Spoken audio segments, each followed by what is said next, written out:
د بڼو غشو او تورو ذکر کیږي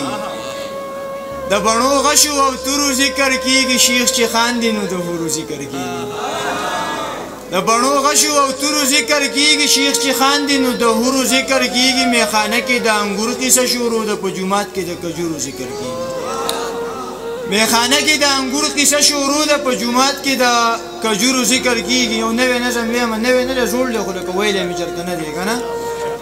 دغه ویم چې سحر وختي چې پاسم او کله مونځ وکړم داسې چکر لګوم ځان ته په خپله وایم ښه شوه چې روغ پاسېدې ډېر قیمتي پاسېدې سحر وختي پاسېدې الله دې هم رضا کو وجود دې هم تازه شو په خوشحالو روان یم ډېر په مزو روان یم خو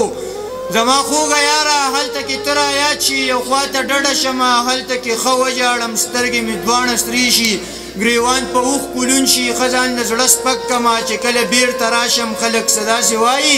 احسان نشه کړې ده شراب یې بیا څکلي دي سترګې یې بیا سرې کړي څه چل کولی نشم خو حل ویلی نشم خلک سوالونه کوي خو زه جواب نه لرم چې ډېر مجبوره شم جو یوه ټپه وکړمه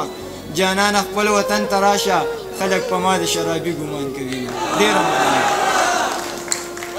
له دې وروسته زه علي تابان ورور ته بلنه ورکوم چې راشي او تاسو ته شعرونه وړاندې کړي